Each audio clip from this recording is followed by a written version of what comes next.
할렐루야. 오늘도 새날을 주신 하나님을 찬양합니다. 우리의 삶은 늘 낙심된 일도 많고 또 괴로운 짐도 많지만, 그러나 돌아보면 그때그때마다 우리의 위로자가 되셨고 또 우리의 괴로운 짐을 대신 져주신 그 주님의 은혜를 생각해 보면 참 감사하다, 그 은혜만으로 너무 족하다, 이런 생각을 하게 됩니다.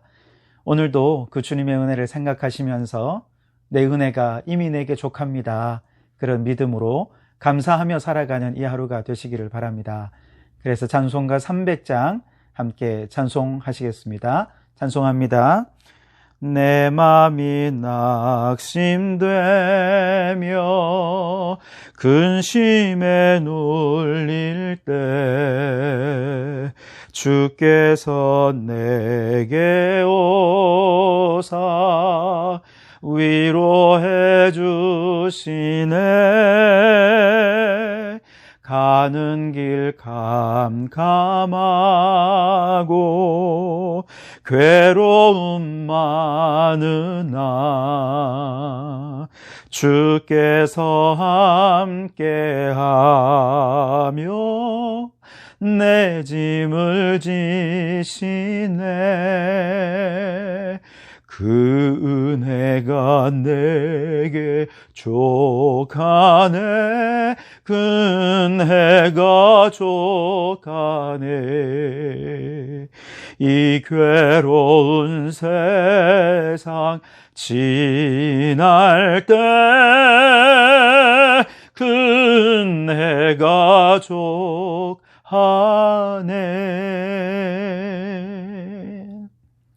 아멘. 오늘 이 아침 우리에게 주시는 하나님의 말씀은 사도행전 2장 37절에서 41절까지 말씀입니다. 제가 봉독해 드리겠습니다. 그들이 이 말을 듣고 마음에 찔려 베드로와 다른 사도들에게 물어 이르되, 형제들아, 우리가 어찌할꼬 하거늘. 베드로가 이르되, 너희가 회개하여 각각 예수 그리스도의 이름으로 세례를 받고 죄 사함을 받으라. 그리하면 성령의 선물을 받으리니 이 약속은 너희와 너희 자녀와 모든 먼 데 사람 곧 주 우리 하나님이 얼마든지 부르시는 자들에게 하신 것이라 하고, 또 여러 말로 확증하며 권하여 이르되, 너희가 이 패역한 세대에서 구원을 받으라 하니, 그 말을 받은 사람들은 세례를 받음에 이날의 신도의 수가 3,000이나 더하더라. 아멘. 지난 시간까지 우리는 베드로의 설교를 살펴보았죠. 베드로는 이 설교를 통해서 예수가 우리의 주님이시고 우리의 그리스도다라고 하는 사실을 담대하게 선포했습니다.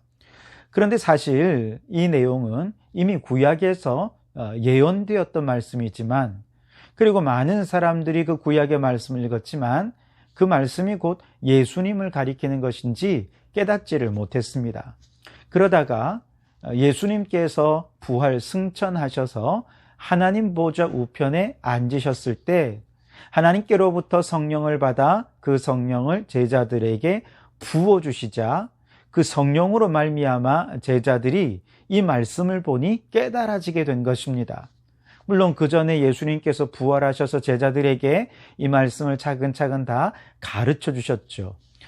그것도 영향이 있습니다만, 그와 함께 여기에 성령께서 깨닫게 하시니 제자들이 아하, 이 말씀이 바로 예수님을 가리키는 거였구나 라고 깨닫게 되면서 이제 예수님이 정말 나의 그리스도가 되시고 나의 주님이 되시는구나 확신하면서 사람들에게 담대하게 증언을 한 것이죠. 사실 이 제자들뿐만 아니라 그 이전에도 이 이야기를 듣고 있던 많은 경건한 유대인들이 이 구약의 말씀, 즉 특별히 요엘서의 말씀, 베드로가 인용했던 다윗의 두 시편의 말씀을 이미 다 알고 있었습니다. 여러 차례 읽기도 하고 은혜도 받고 가르치기도 하고 묵상하고 나누기도 했던 그런 말씀들이지만, 그런데 지금까지 이 말씀이 예수님에 대한 거라는 사실에 대해서 완전히 눈이 가리워져 있었습니다. 왜 그렇게 몰랐을까요? 사도 바울은 고린도 후서 3장에서 그 이유를 우리의 눈이 우리의 마음이 완악해서 우리의 눈이 구약을 읽을 때 수건으로 가려져 있었기 때문에 그렇다, 이렇게 이야기를 합니다. 고린도후서 3장 14절에서 17절 말씀은 이렇게 이야기합니다. 그러나 그들의 마음이 완고하여 오늘까지도 구약을 읽을 때에 그 수건이 벗겨지지 아니하고 있으니 그 수건은 그리스도 안에서 없어질 것이라. 오늘까지 모세의 글을 읽을 때에 수건이 그 마음을 덮었도다. 아멘. 수건이 덮었다는 거예요. 이 수건에 대한 유래가 있죠. 출애굽기 34장 29절 이하의 말씀을 보면 모세가 이제 10계명의 말씀을 받아서 두 번째 돌판을 가지고 내려왔을 때 모세의 얼굴 피부에서 광채가 났습니다. 모세는 그것도 모른 채 사람들에게 말씀을 선포하죠. 그러니까 사람들이 그 광채를 보고 너무너무 두려워하게 됩니다. 그래서 모세가 급히 수건으로 얼굴을 가리고서 드디어 말씀을 선포합니다. 사람들은 그 광채를 보지 못한 채 말씀을 받게 된 것이었죠. 이때 모세의 얼굴에서 광채가 난 이 광채는 하나님의 영광을 반사했기 때문에 그렇습니다. 그래서 누구든지 모세의 율법을 통해 하나님의 영광을 보고 그 영광의 빛을 반사하는 삶을 살아야 했지만, 그런데 사람들은 그 영광을 두려워하는 거예요. 그 빛을 두려워합니다. 그래서 모세의 얼굴을 수건으로 가리면서 하나님의 영광도 함께 가려버리게 된 것이죠. 이때 모세를 통해 말씀 속에서 빛이 났던 그 주님의 영광의 빛은 무엇이었는가? 바로 예수의 빛입니다.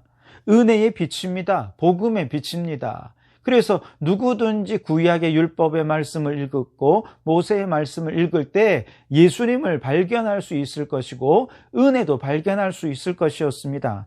그런데 사람들이 그 예수의 빛, 은혜의 빛, 복음의 빛을 수건을 딱 씌워버리니까 그때부터 사람들이 구약을 읽어도 예수님을 발견하지 못하고 은혜를 발견하지 못하고 그러다 보니 말씀이 그만 율법주의가 되어버리고 만 것이죠. 그런 율법주의적인 시각으로 성경을 보니까 말씀 속에서 그 어떤 하나님의 영광도 누리지 못하고 은혜도 누리지 못하고 그렇게 복음의 기쁜 소식도 듣지 못하게 되어버린 것이죠. 자, 그런데 누가 그 수건을 벗겨주셨습니까?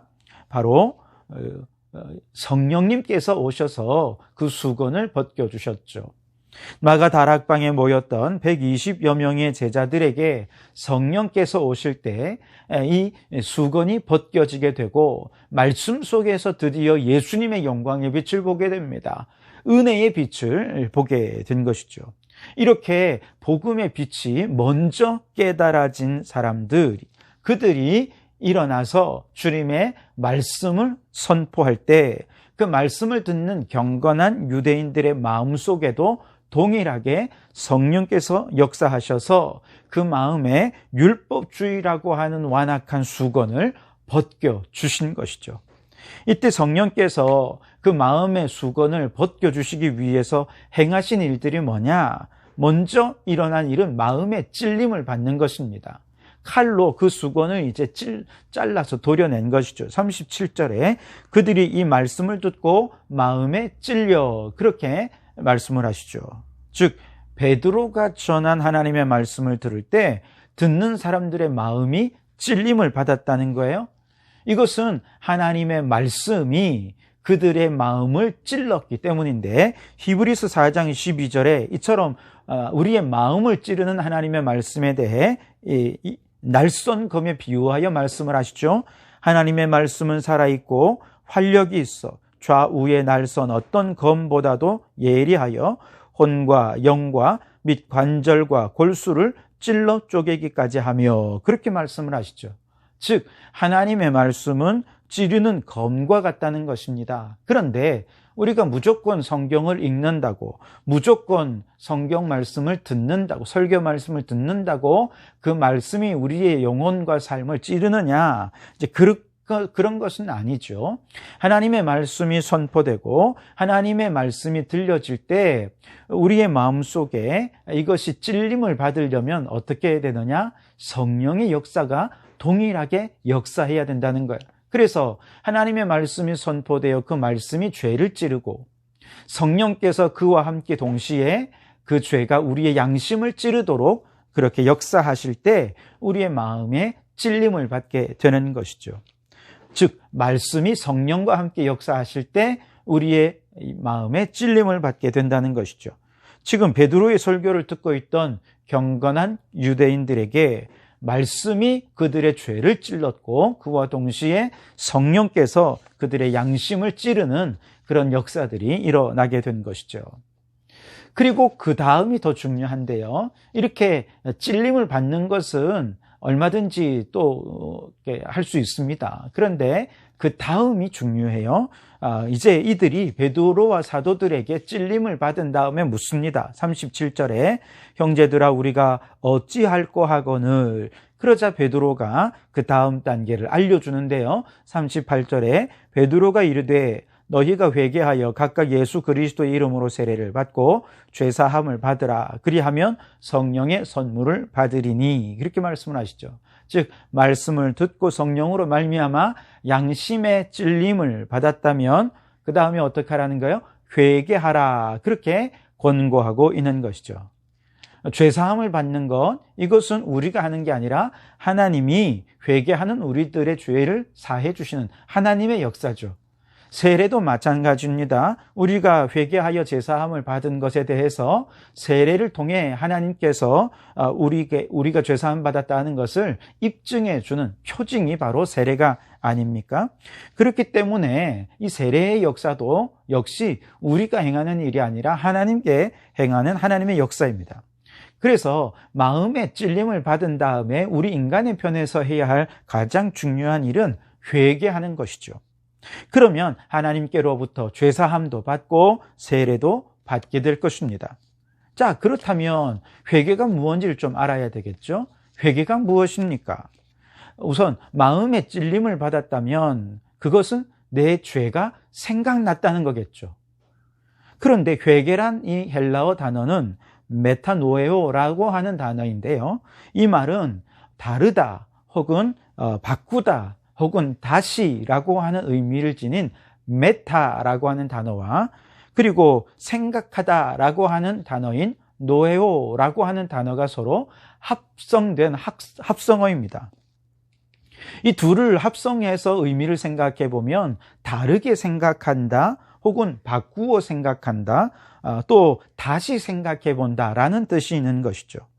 이전과는 다른 방식으로 생각한다는 뜻이 있습니다. 다시 말해서 마음의 찔림을 받기 전에는 그걸 죄라고 생각해 본 적이 없어요.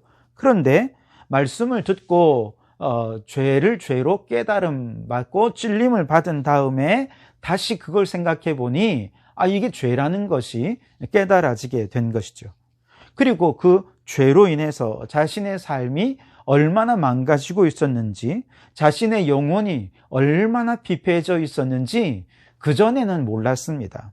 무감각했습니다. 그런데 성령의 감동을 받아 다른 방식으로 생각해 보니 죄로 인해 그 영혼과 육신이 얼마나 피폐해졌는지, 그 인생이 얼마나 죄 가운데 망가져 있었는지 드디어 돌아볼 수 있게 되었다는 것이죠. 즉, 회개란 무엇이냐? 자신의 삶을 이전과 다른 방식으로 생각하는 것입니다. 바꾸어 생각하는 것입니다. 그래서 이전의 방식으로는 알 수 없었던 죄악된 나의 삶의 영적인 상태를 바라보고 돌이키는 것, 이것이 바로 회개라고 말할 수 있는 것이죠.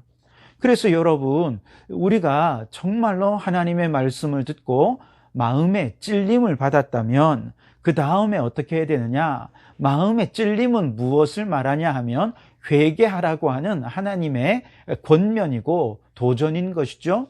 그러니 우리는 그 양심의 찔림을 따라서 그 자리에서 무릎을 꿇고 하나님 앞에 회개하면서 다른 방식으로 바라봐야 돼요.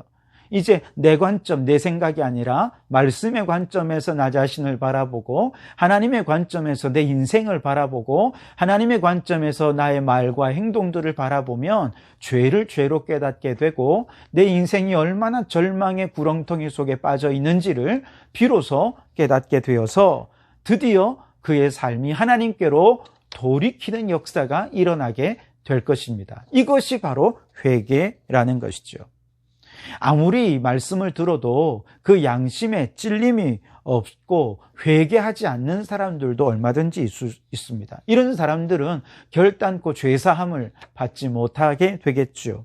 여러분, 성경에도 보면 가인도 그런 모습이었습니다. 그가 아벨을 죽인 다음에 하나님께서 가인에게 나타나셔서 내 아우 아벨이 어디 있느냐라고 말씀하실 때 아마 가인은 뜨끔했을 겁니다. 마음에 찔림이 있었을 것입니다. 하지만 가인은 그 찔림을 받고 곧바로 회개했느냐? 아닙니다. 하나님, 내가 아벨을 지키는 자입니까? 그러면서 회개를 거부했습니다. 그러면서 그의 인생이 하나님께로부터 도망치는 에덴의 동쪽의 삶을 살 수밖에 없었던 것이죠. 반면에 예수님을 부인했던 베드로는 어떻습니까? 부인하자마자 닭이 3번 울게 되고, 그러면서 예수님의 말씀이 생각이 날 때 마음의 찔림을 받습니다. 그 마음의 찔림을 받자마자 그는 나가서 눈물로 통곡하며 회개를 하게 된 것이죠. 그리고 예수님이 부활하셔서 그의 죄를 사해 주셨고, 그리고 그는 다시 변화된 삶으로 초대교회 일꾼으로 쓰임받을 수 있게 되었던 것이죠. 그래서 여러분, 우리가 먼저는 말씀을 가까이 할 수 있어야 됩니다. 말씀을 듣기를 힘쓰고, 말씀을 읽고, 말씀을 묵상하고, 말씀을 적용하는 데 힘써야 됩니다. 그렇게 말씀을 가까이 하다 보면 그 말씀이 내 마음과 양심을 찌르는 때가 올 것입니다. 그렇게 그 말씀으로 내 마음이 찔림을 받았을 때 곧바로 주저앉아 주님 앞에 눈물로 회개를 하며 우리의 마음을, 우리의 행동을, 우리의 삶을 다시 한번 더 하나님의 관점에서 돌아보며 다시 생각해보고 회개하며 하나님께로 우리의 삶을 돌이킬 때 하나님께서 우리의 모든 죄를 사해 주시고 우리로 하여금 하나님의 자녀다운 삶을 살 수 있게 해 주실 줄 믿습니다.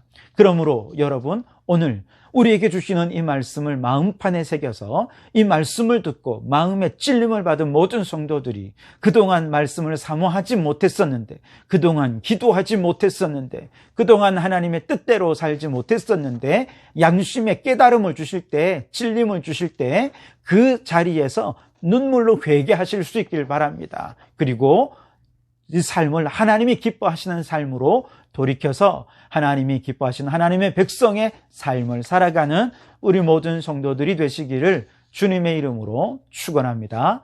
기도하시겠습니다. 하나님 아버지, 감사합니다. 오늘도 이 새벽에 말씀으로 하루를 시작하게 해주시니 감사합니다. 말씀을 들을 때 양심에 찔림이 있게 도와주시고 그 찔림을 받을 때 그 자리에 주저앉아 하나님의 관점으로 나 자신을 돌아보고 죄를 죄로 깨닫고 죄로 인해 비패해지고 황폐해진 우리의 삶을 주님 앞에 철저히 회개하여 돌이켜서 하나님의 백성으로서 은혜 받고 죄사함 받고 복을 받는 저희들 되게 해 주옵소서. 주여, 이제는 주의 말씀을 읽을 때 복음의 광채가 비추어지는 놀라운 축복이 우리 모두에게 경험되게 도와 주시옵소서. 그 빛을 비추는 증거자로 살게 해 주시옵소서. 예수님 이름으로 기도하옵나이다. 아멘.